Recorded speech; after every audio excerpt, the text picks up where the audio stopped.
And we're back like we never left. Oregon fans, what's going on? Thanks for tuning in to another episode of the Ducks Dish podcast. In case you're new here, I'm your host, Max Torres, and welcome to your Oregon Recruiting Hour. It is Tuesday, December 13th. 2022. We are just 8 days away from the start of the early signing period, and it is a busy time in the recruiting world for all things Ducks. So, in today's episode of the Ducks Dish podcast, I'm going to give you guys a little bit of a rundown of what you can expect. We're going to talk a little bit about Oregon's new commitments from the transfer portal and Trey Sean Holden and Jestin Jacobs. Going to talk a little bit about Dante Moore, Oregon's five-star quarterback commit, who took an official visit to UCLA over the weekend. And that is definitely an interesting recruitment to monitor as we approach the early signing period.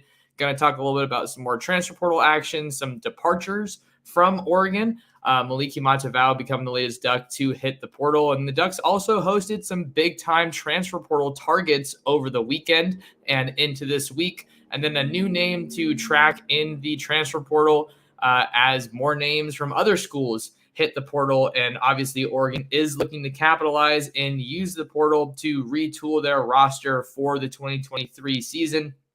Kind of a weird time right now in the football calendar, right? Because we're kind of in the off season, but with all the portaling stuff, NFL draft talk. But there's still one game left to be played, and that is Oregon against UNC in the Holiday Bowl on December 28th. But I'm here for all the recruiting coverage and all the recruiting talk. So I'm here for it. Before we get into the episode, do me a favor. If you're not already subscribed to that channel, we just hit 2,000 subscribers, which is an accomplishment I am incredibly proud of. And I could not have done it without the support from you all out there on YouTube. We're also live on Twitter at mtorresports is where you can find me on Twitter. And then we're live on YouTube at Oregon Football Max Torres. So got a jam-packed show for you guys today. We're going to go ahead and get into it. So let's talk about Traeshon Holden, one of Oregon's newest commitments out of the transfer portal. What's the story with Traeshon Holden? Well, Traeshon Holden originally committed to Alabama as a member of the 2020 recruiting class out of Narbonne High School in Harbor City, California. That's out in my neck of the woods in Southern California. However, he is originally from Kissimmee, Florida. Spent 3 years at Alabama, 2020, 2021, and 2022. And this season was probably his strongest season to date at Alabama in the 3 seasons that he was there. Didn't play in 2020, but came away with 25 catches for 331 receiving yards and 6 touchdowns this past year as a redshirt sophomore, averaged 13.2 yards per catch. So I think that's definitely a healthy range in terms of his ability as a big play wide receiver and someone that also has that ability to take the top off of a defense and function as, intermediate to deep threat in the passing game. What else is there to talk about with Traeshon Holden? 6'3", 214 pounds. So I think he checks a big box that Oregon definitely needed to get out of the transfer portal when we're looking towards next season, because we have seen some movement at the wide receiver spot for Oregon just since the end of the regular season, right? You saw Seven McGee enter the transfer portal or announce that he was going to enter the transfer portal before the season ended. And then shortly after the season ended, Dante Thornton was probably that first big name, former 4-star wide receiver in the 2021 class out of Baltimore to enter the transfer portal. And then you also have Chase Cota, right? Chase Cota didn't enter the transfer portal. Chase Cota ran out of college eligibility, but the Ducks were able to get one very productive season out of him. Did get banged up towards the end of the year against Cal, but was able to come back and played a really strong game against Oregon State. As a native Oregonian, I'm sure that was very important for him. Had a crazy touchdown catch in that game. But all of that to say that wide receiver was / still kind of is a need for Oregon in the 2023 class, right? A lot of these guys coming in from the portal now, they're going to be part of that 2023 recruiting class, provided that they can play immediately for Oregon. So you lose some size and some speed with the losses of Chase Cota and Dante Thornton. I think Chase Cota was probably a bigger loss just in terms of the production, right, that you saw in the 2022 season. But Dante Thornton was a very, very big time recruit in his own right. All-American, like I mentioned. I believe he took a recent visit to Auburn. Saw some pictures with former Oregon quarterback Robbie Ashford, who, as we all know, transferred out to Auburn after the 2021 season. So I really like this ability, this pickup rather from the Ducks in the transfer portal with Trey Sean Holden. I think, like I said, he has good size that you want in a wide receiver, which lends itself to a big catch radius. And then you also have that big playability. I think he's definitely a playmaker, has the ability to make guys miss. He's shifty, crafty in that regard, and he's also able to make some contested catches in traffic, which I think is what you need, right? You want to have quarterbacks that are able to put the ball in a spot where the wide receiver can go get it. And I think that Traeshon Holden is absolutely a guy that helps Oregon elevate its passing game and elevate its overall offense. Because another note, it kind of felt like the writing was on the wall a little bit here with Traeshon Holden. The portal opened on December 5th, right? It was the big date that everyone kind of had circled. Traeshon Holden entered the portal, and then he immediately got out to Eugene for a visit. He was on campus for a visit over the weekend. And what really made sense with this addition for the Ducks and for Holden is that there was a mutual interest dating back to his initial recruitment coming out of high school. I talked to Holden when he was coming out of high school, and I really thought Oregon was in an awesome spot, and then he ended up popping to Bama, and then he did his thing there.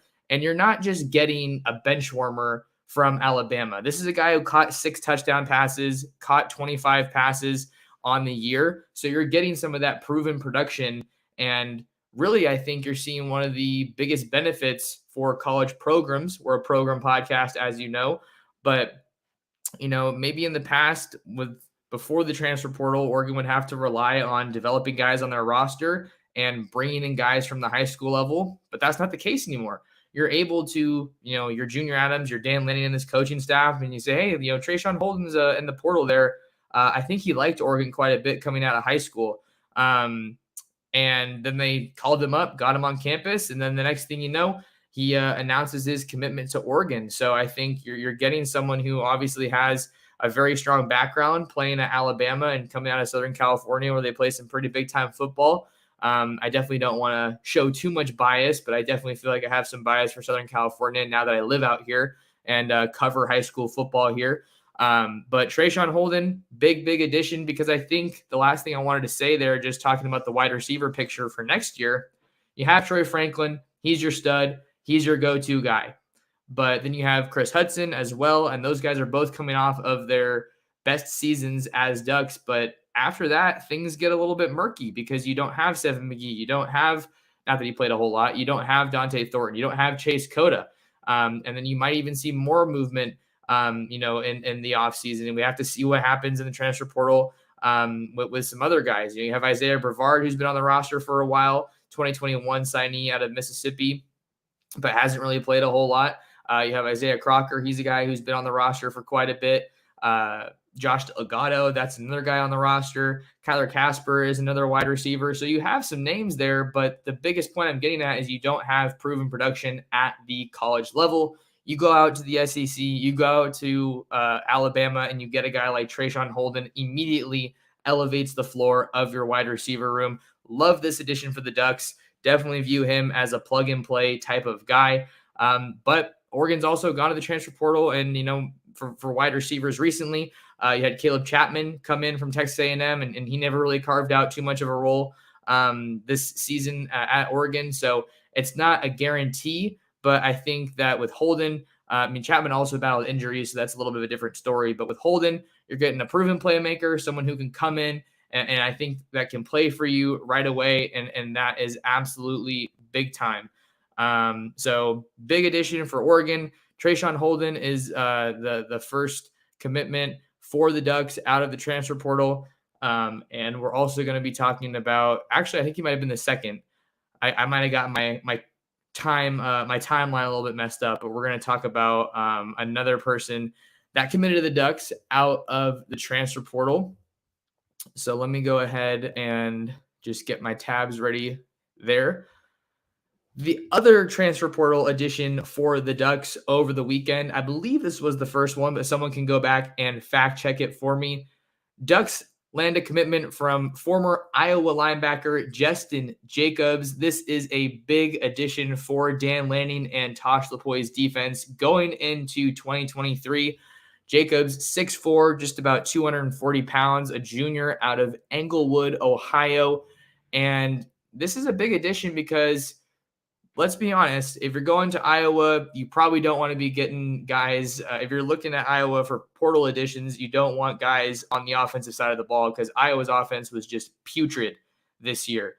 But that said, their defense is pretty solid, and especially at the linebacker position. And I think that Jestin Jacobs is someone who maybe had a little bit of a tendency to fly under the radar when you're talking about Iowa linebackers. And why is that? Well, it's because you got a guy named Jack Campbell on that roster who also plays linebacker, and he was a first-team AP All-American, absolute stud. So when people are talking about linebackers at Iowa, I think that understandably so, a lot of the attention is on Jack Campbell, but I'm taking an opportunity, on my platform, on my show, we got to give some praise and some props to Jestin Jacobs, a little bit of more of an unknown guy.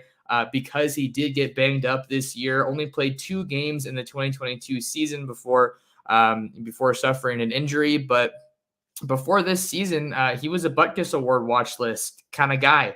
Definitely in the conversation for one of the best linebackers in the country. And we got to talk a little bit about what makes him special.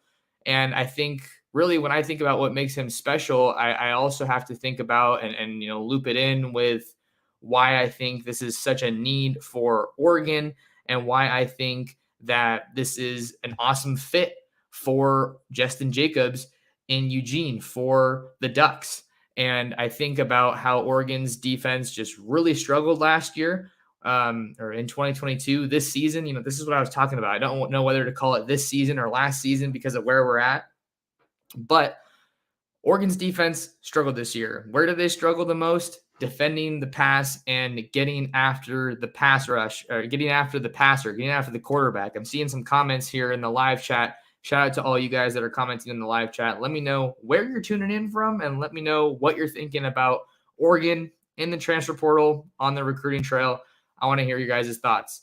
But Jestin Jacobs, he helps elevate an Oregon defense that struggled to defend the pass. What he hangs his hat on? Coverage.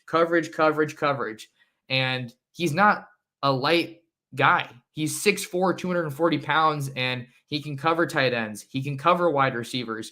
He can cover some guys, maybe coming out of the backfield, some running backs. If you flip on the tape, this is a guy that carries that weight and his overall frame really, really well. He's got fluid hips. He's someone that can really excel in coverage, definitely in that middle part of the field, which is where Oregon kind of struggled to defend the pass at times.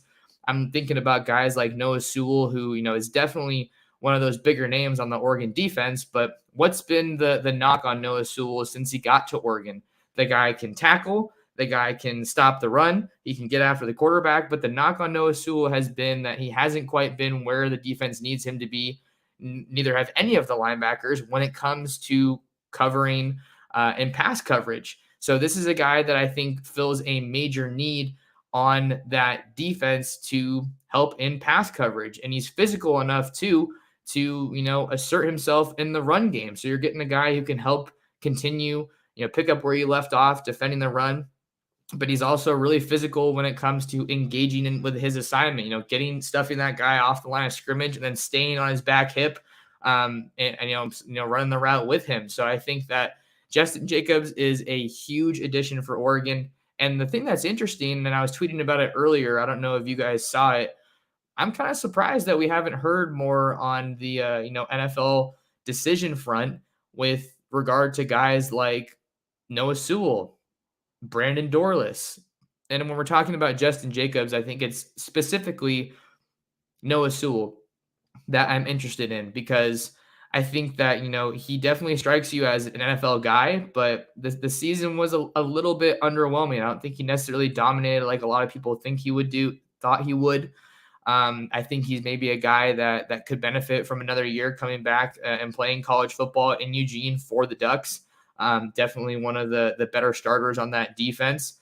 So I'm kind of surprised that we haven't had a decision there. Maybe it'll come after the bowl game.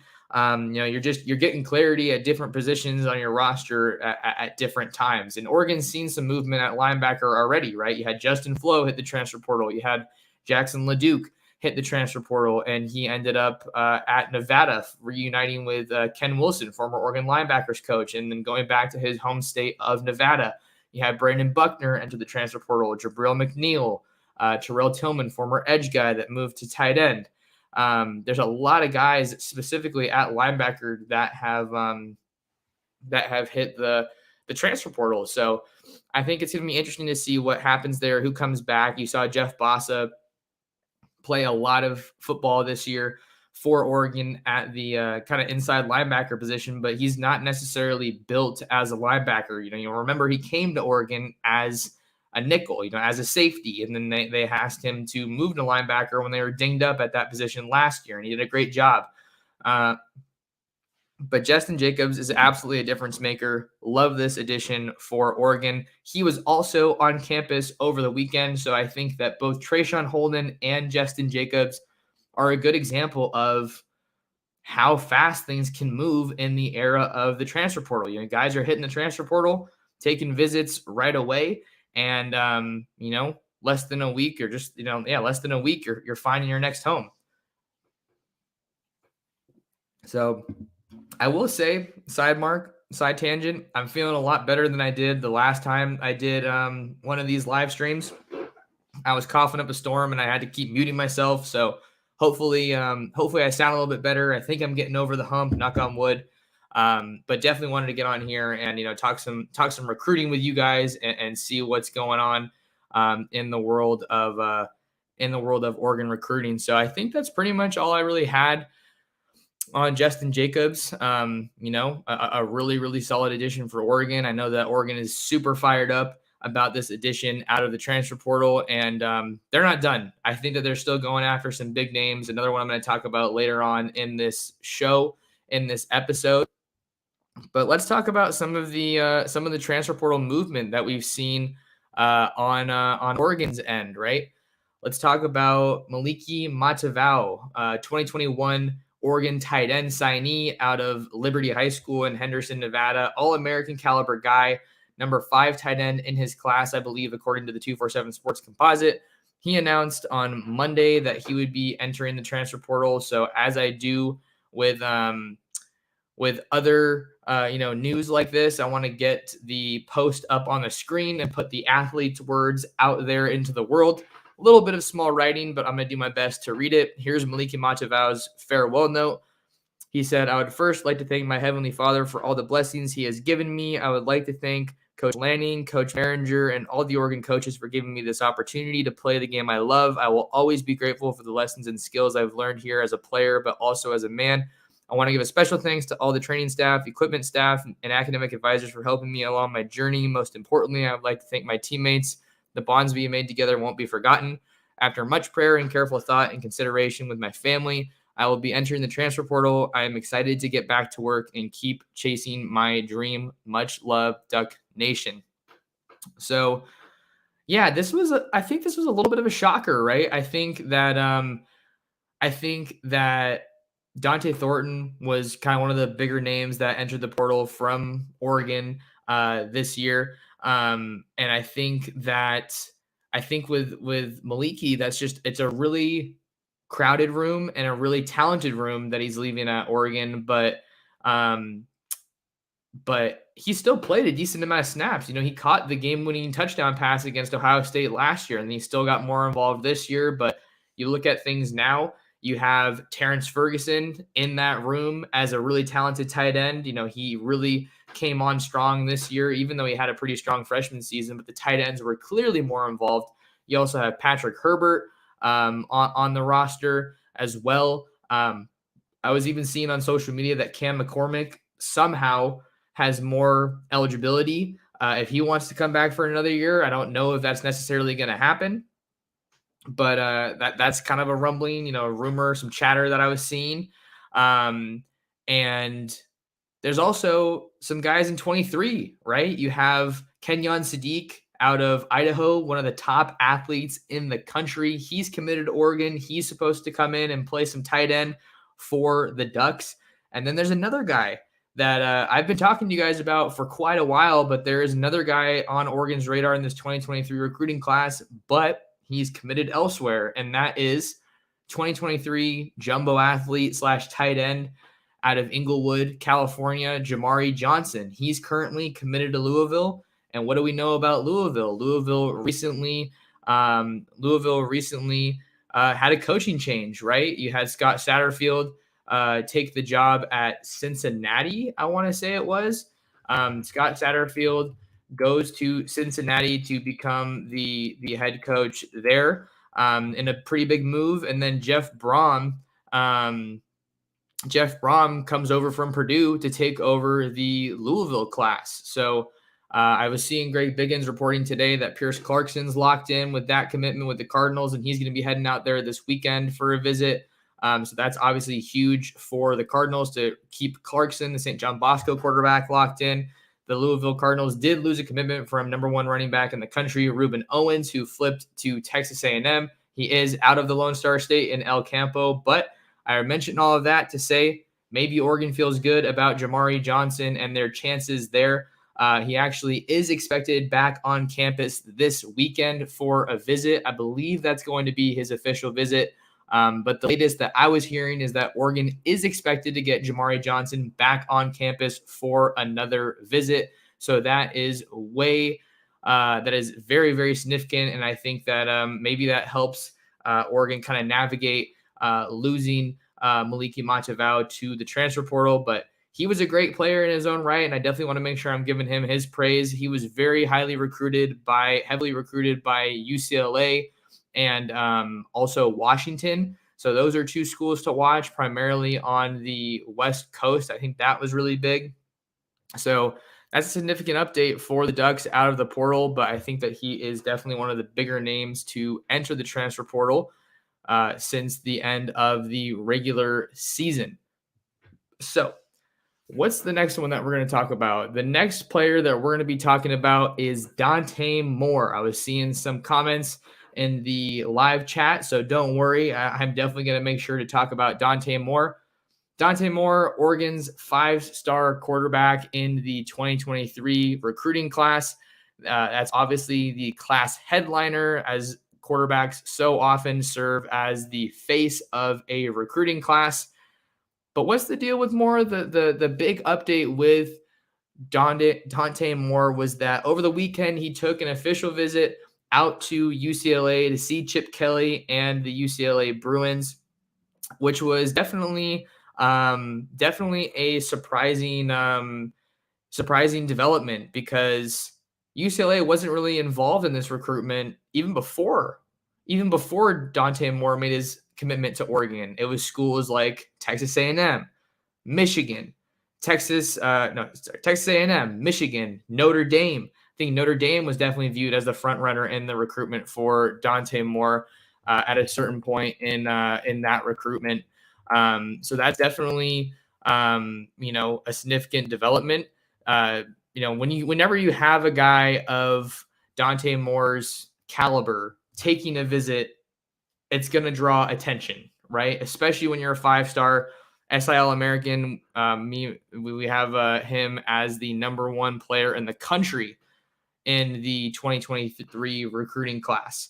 So, Chip Kelly obviously has had a lot of success with Dorian Thompson-Robinson since coming there. I think this year was definitely the best year for DTR and the Bruins. Got some big wins during their time together, beat LSU last year. And they had a pretty strong season. So it kind of feels like, UCLA, just to talk about the appeal there, you got Chip Kelly, who's known as an offensive genius. DTR is obviously going to be a part of that pitch.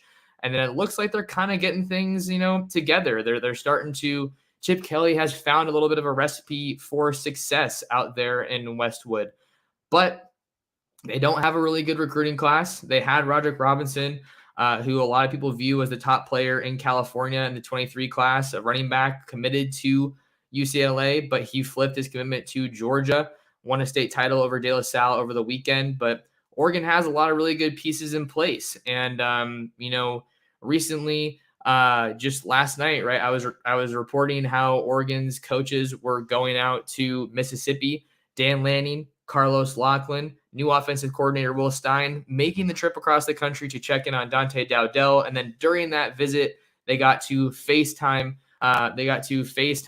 Dante Moore. Let me actually find that picture real quick so I can throw it up here and just show you guys what I'm talking about.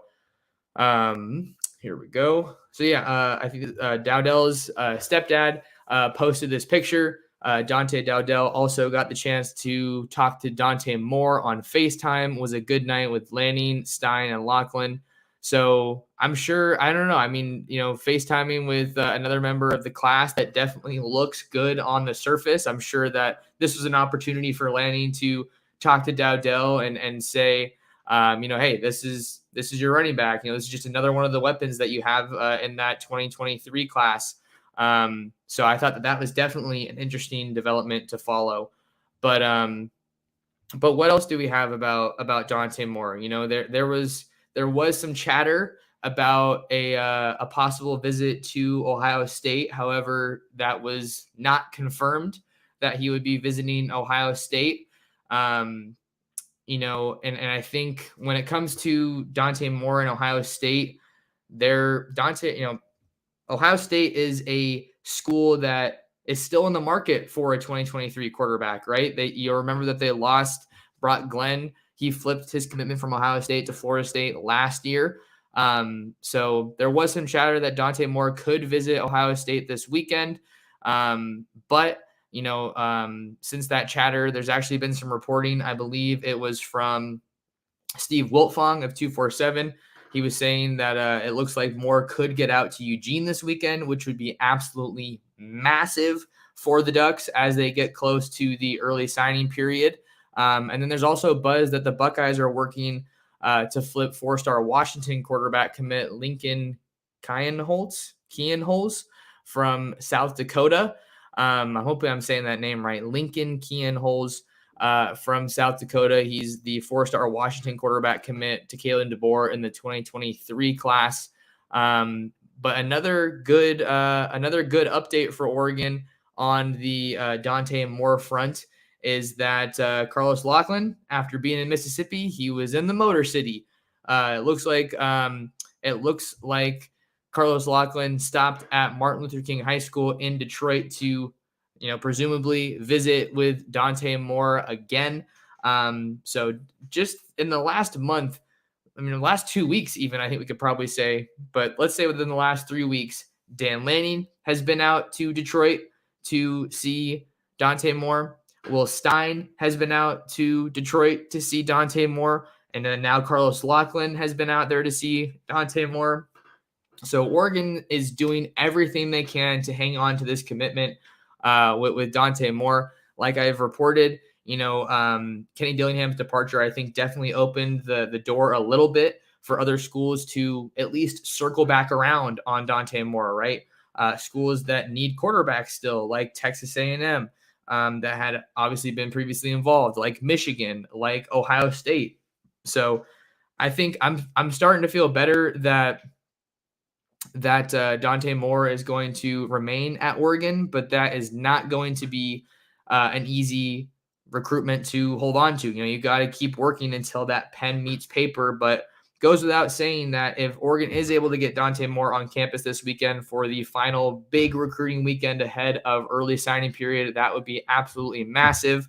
And then the last note that I wanted to add on Oregon's recruiting weekend coming up here, Oregon is in the Holiday Bowl. If they were in the Vegas Bowl, they would be playing their bowl game this weekend, and they would not be able to be on campus for official visits. So that's definitely a huge blessing for the Ducks that they're playing in the Holiday Bowl and not the Las Vegas Bowl.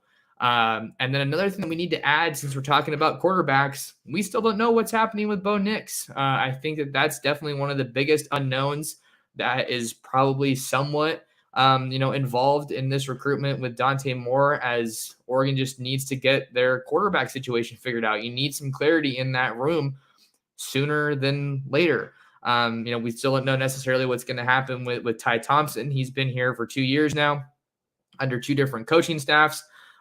So we'll have to see what Ty Thompson does. I think that one's an interesting one to follow because maybe he's not going to come out and make an outright decision. But that is definitely something that I think could be potentially influencing Dante Moore's decision, is just kind of what the quarterback room looks like. But the last thing I wanted to add here on that Trey Sean Holden commitment, here's something to think about, just some food for thought. Do you think that Trey Sean Holden commits to Oregon if he doesn't know who the quarterback's going to be next year? I don't know. I read that on social media the other day on Twitter, and it definitely made me think, if I just put myself in Trey Sean Holden's shoes, I'm a pretty high profile Alabama wide receiver transfer. Do I want to go to a school when I don't know what the quarterback picture is going to look like? So that's definitely an interesting, development to track. Bo Nix it looks like he's expected to play in the bowl game. So I think maybe since we haven't had an announcement from Bo Nix, maybe things are trending in a better direction as far as him coming back for another year. But until we see an announcement one way or another, there's still going to be that uncertainty around the quarterback room and Bo Nix's future, whether it be in the NFL or whether it be another season with the Ducks in Eugene in 2023. We're going to go ahead and take a quick break here for those of you listening to us on the audio platforms. Don't go anywhere. We got more of your Oregon Recruiting Hour after this.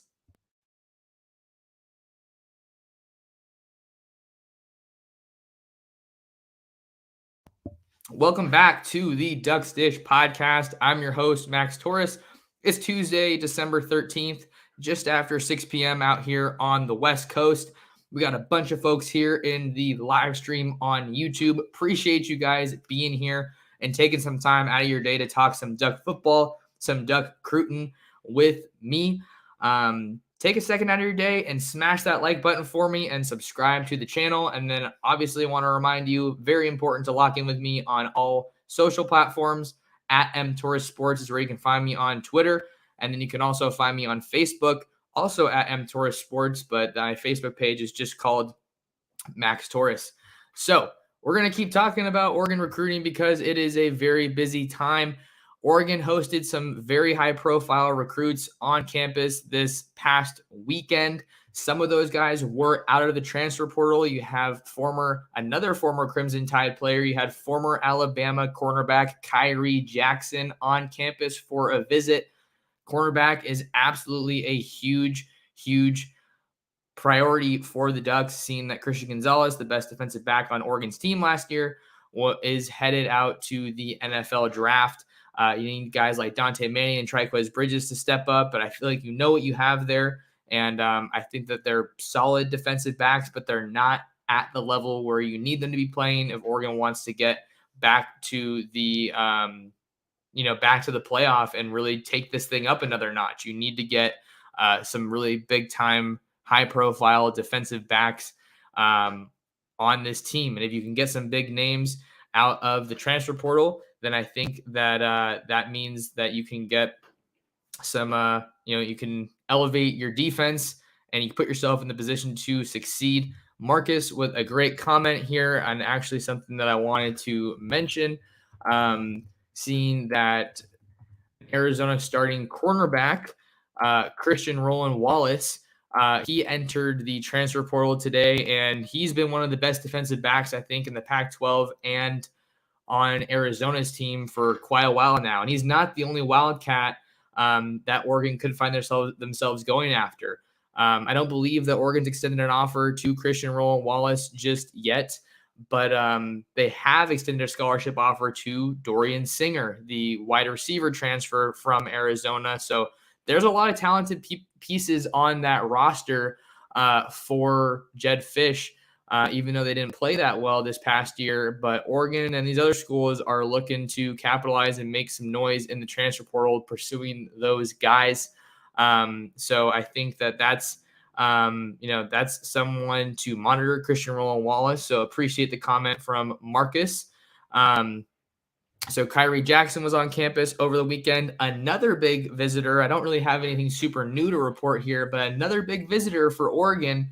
I was able to confirm this one over the weekend. David Hicks, the 5-star Texas A&M defensive line commit, David DJ Hicks was on campus for another visit to see Oregon. That was the second visit he's taken to Oregon in the span of a month.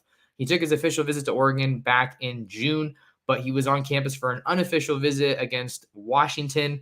Even though the Ducks lost that game, when I spoke with Hicks, he told me that that was still a good impression, that Oregon's kind of still in a good spot.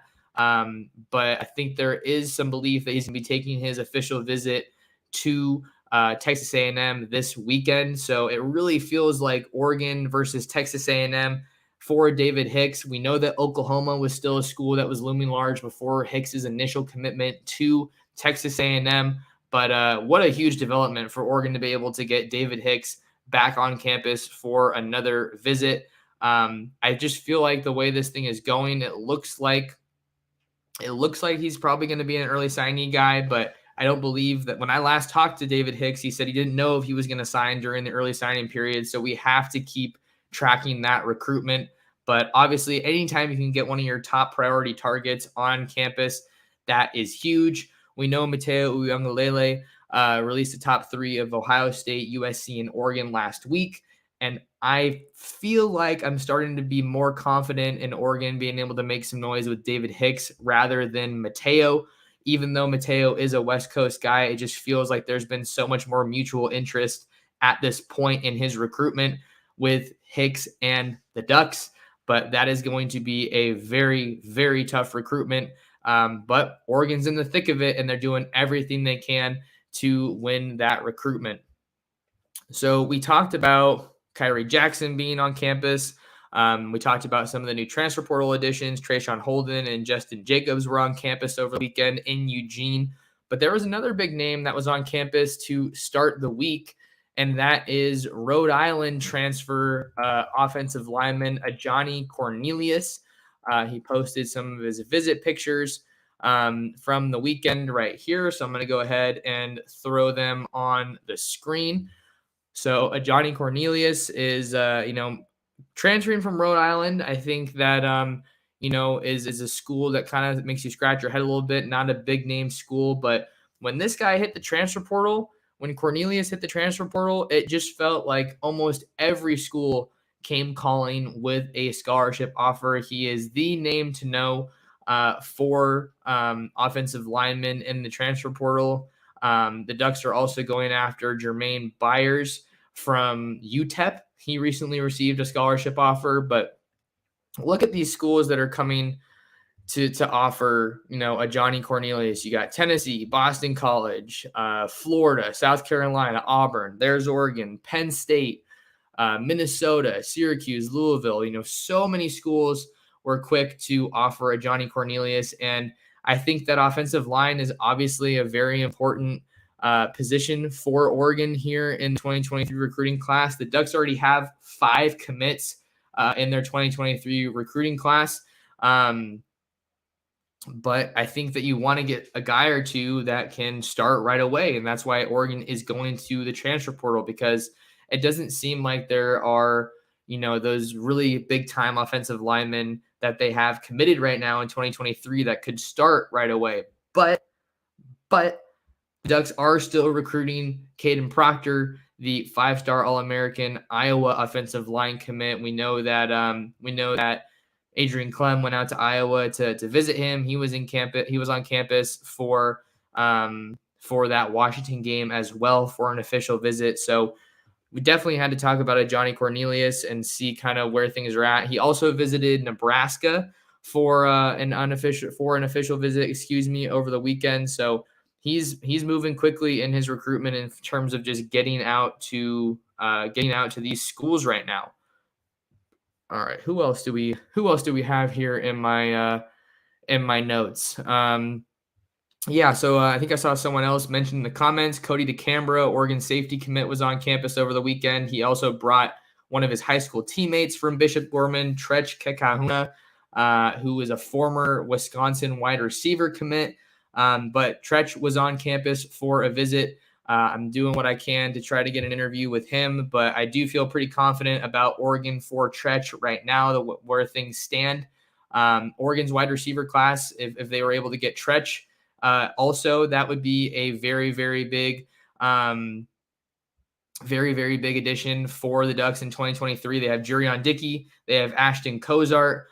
They also have Trey Sean Holden, and then they're working on Treach as well. So there are a lot of people, in the fold for Oregon in terms of just the wide receiver group. And Treach would be a very big addition. I think he's kind of more of a gadget guy who can do a lot of things for you as a wide receiver. Yeah, and then Shadow Faction is asking about Proctor still being a possibility. I think he is still a possibility, but it's going to be one of those recruitments that comes down to the wire, and you wonder how big of a factor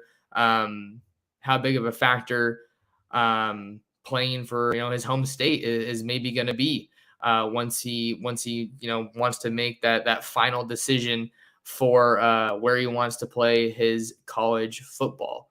So we are rocking and rolling, still talking Oregon recruiting on this Tuesday evening. I think that there's the one other guy that I wanted to talk about here on this episode of the podcast is a guy who recently entered the transfer portal from a Big Ten school from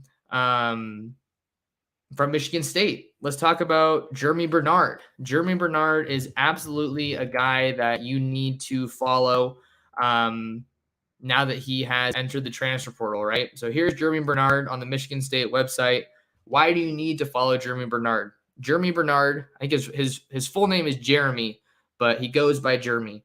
So Jeremy Bernard played one season at Michigan State, didn't blow up the stat sheet, played in 12 games, had 7 catches for 128 yards and 2 touchdowns as a true freshman for the Michigan State Spartans.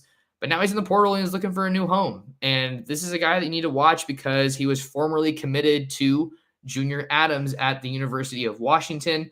As we all know, Junior Adams is now at Oregon, but there's definitely a strong relationship there between Jeremy Bernard and Junior Adams. You look at how well Oregon's wide receivers played this year, and that's definitely something that I think that that's something that could, factor into Oregon's favor when it comes to potentially pursuing Jeremy Bernard. I don't believe that Jeremy Bernard has a scholarship from the Ducks just yet as a guy from the transfer portal, but he did have one at a high school under the previous staff.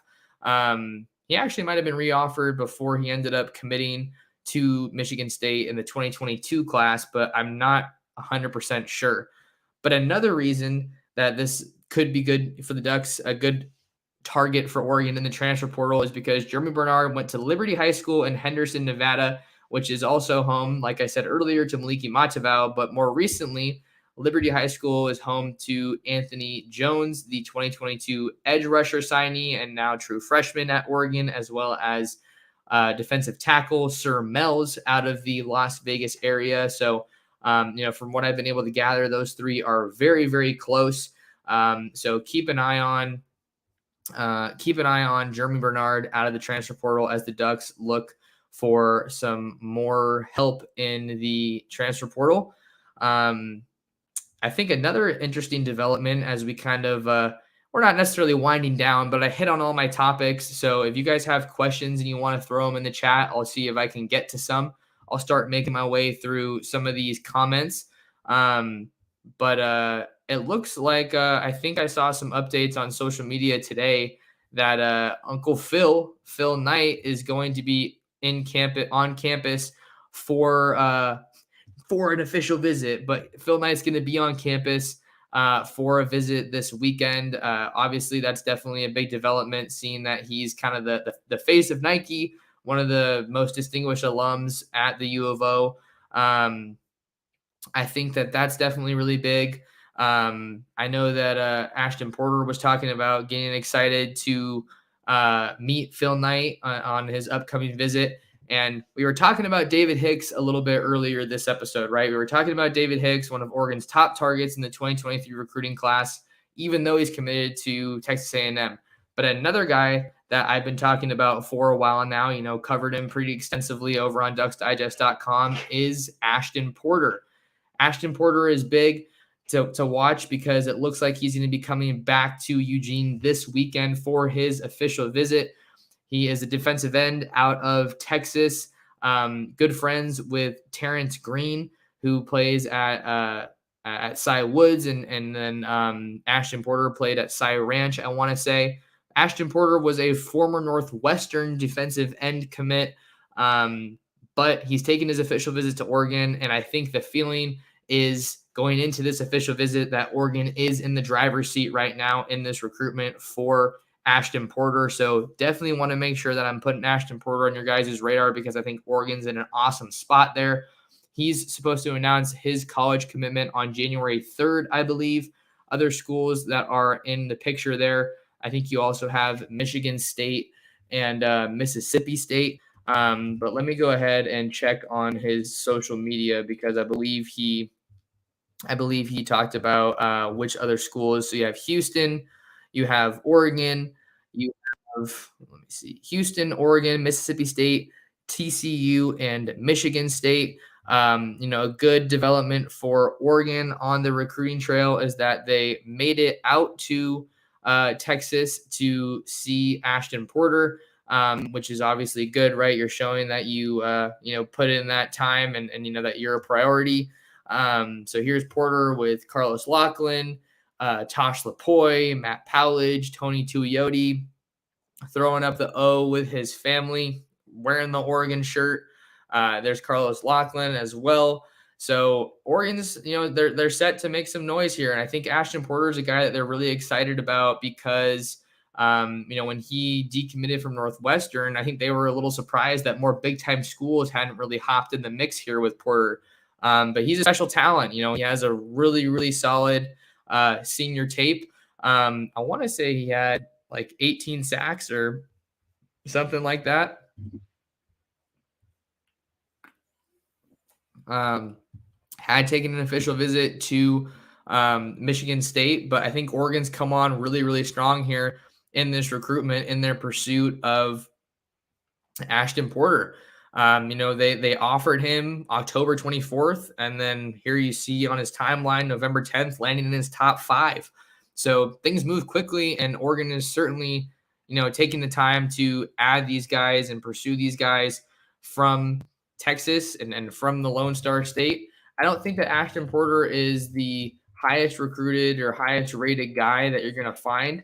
He is a 4-star recruit, according to the 247 Sports Composite, 0.9007, number 44 defensive lineman, and number 58 prospect in Texas. 34 reported offers, and he is an Under Armour All-American.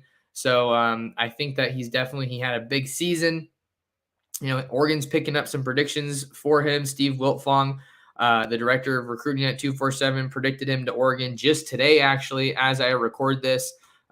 So I think that, definitely kind of just when you see someone like Wiltfong, who's one of the bigger names in the recruiting community, I think that definitely makes me feel better about, my feeling that I like Oregon for Ashton Porter. I recently wrote a commitment, not a commitment story, but a prediction over on Ducks Digest, predicting that I predicted Solomon Davis to Oregon. So haven't really done a whole lot of stories like that in the past, but I really do feel like Oregon's in a good spot there. Took his official visit to Oregon. Took an official visit to Oregon over the weekend, and recently decommitted from Arizona. So I definitely like Oregon for Solomon Davis. So let's see what else we have here in the comments, and I'll see if I can get to some other questions. Marcus says, does Matavao entering the transfer portal mean they still have a shot at Deuce Robinson? Honestly, I will say I haven't been able to get a super good beat on or super good feel on the Deuce Robinson commitment. I think I did see that Oregon was still pursuing him not too long ago, but I feel like Georgia and USC are in a really good spot there. Seeing that he's from Arizona, it's pretty easy to get out to USC, and Lincoln Riley has done nothing to hurt his standing with top offensive recruits. Deuce Robinson was at Pinnacle, and Spencer Rattler was at Pinnacle when he committed to Lincoln Riley at Oklahoma.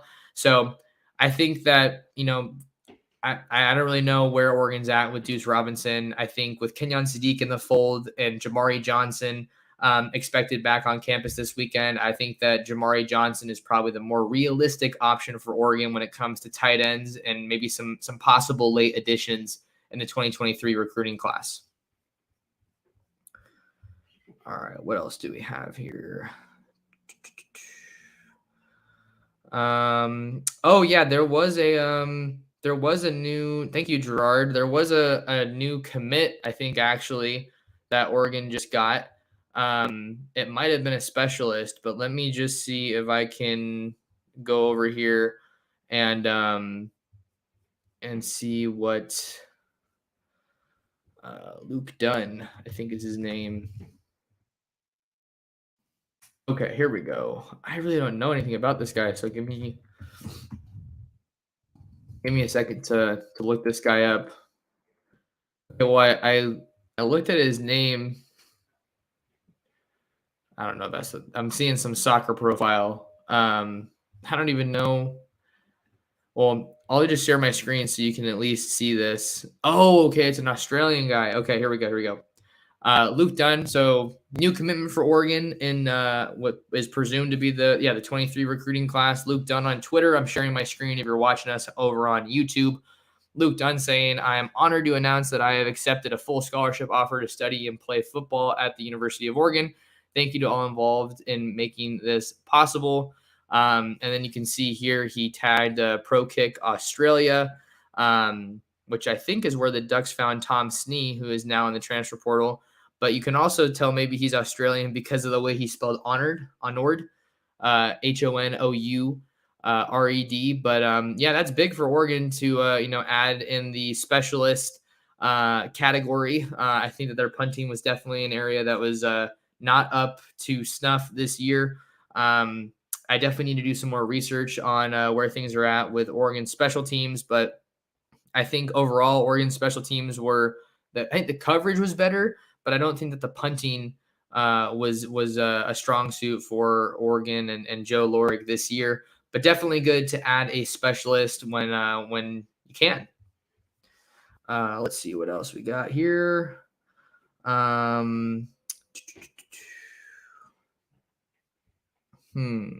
Let's see.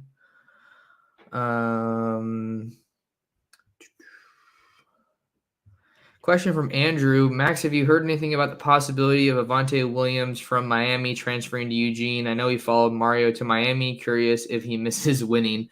I think I know who Avante Williams is. I haven't heard anything about him being linked to Oregon. I think that getting guys from the other side of the country is always tough. But maybe that would be an interesting person to pursue for Oregon, since we don't know what the safety picture is going to look like. I think you figure to lose Bennett Williams. We still have to see what's happening with Jamal Hill. He played a lot of football this year. And then Brian Addison has played a lot of football. I don't even know if he has more eligibility, but I think that you need to look at some more safeties.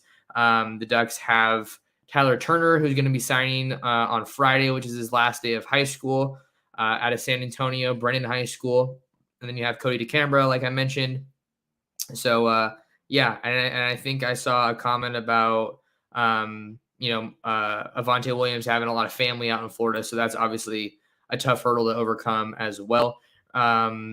Richard, where was a question from? Richard, where is it? Oh, Richard was asking, any chance we go after Jeremy Bernard? Yeah, I definitely would not be surprised to see that happen. Don't have any intel on that right now, but I think the next step is waiting to see if the Ducks extend a scholarship, and that is one I feel like could move very quickly.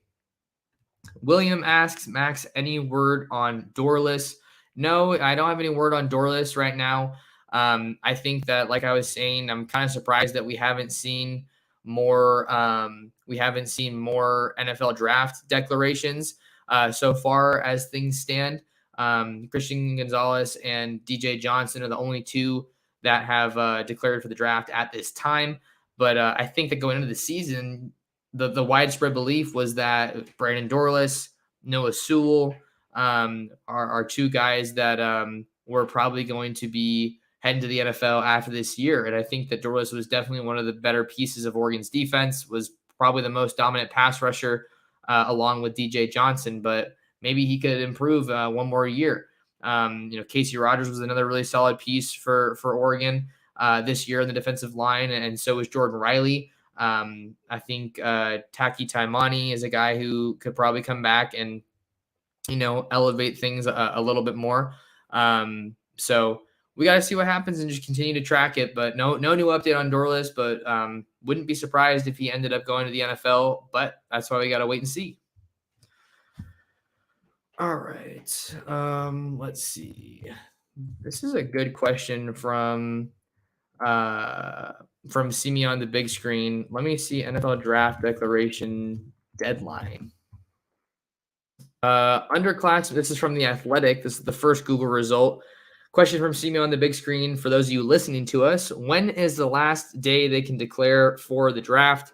And then a quick Google search says underclassmen have until January 16th, 2023 to file declaration papers with the league seeking special eligibility.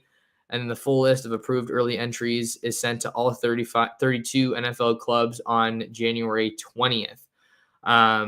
So it looks like January 16th is the day that we're going to be tracking as far as looking for NFL draft declaration deadlines. So good question there from See Me on the Big Screen. NE says DJU to Oregon over UCLA is heating up. Yeah, we had a story over on Ducks Digest posted earlier today, actually, titled first look at possible transfer portal targets for the Ducks. And I listed our guy Eric actually wrote it, but listed Jeremy Bernard and DJ Uiagalelei. And I think that DJU to Oregon is not realistic unless Bo Nix declares for the NFL draft. DJ Uiagalelei is going to want to go somewhere that he can play, I would presume, right away in 2023. So I think that, DJU is someone to monitor for Oregon, seeing how highly and how heavily they recruited him coming out of high school. But I don't see that one happening unless Bo Nix goes to the NFL draft. So we'll have to see on that one. Let's see. What else do we have here?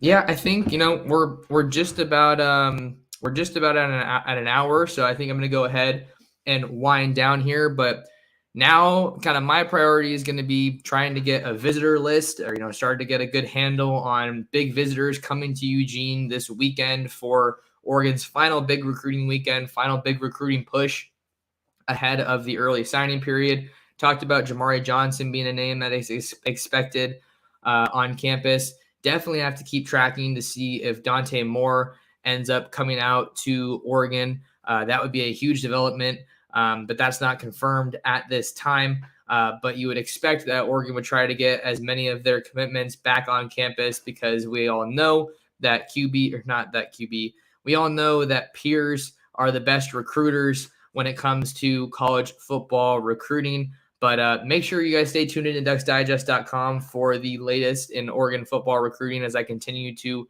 cover the team over there and bring you guys more interviews. But before I get out of here, like I said, I don't want to say too much, but please follow me on Twitter at mtorresports. Hit the like button and subscribe to my YouTube channel at Oregon Football Max Torres. And then make sure to do me a favor and share the Ducks Dish podcast. I know that you guys know other Duck fans. They probably like recruiting, and I definitely want to fill that need when you guys come to YouTube or you fire up your podcast looking for some Oregon recruiting talk. So share the Ducks Dish podcast with your friends, with your family, with other Duck fans. I greatly appreciate all the support. And until next time, thank you so much for tuning in to another episode of the Ducks Dish podcast.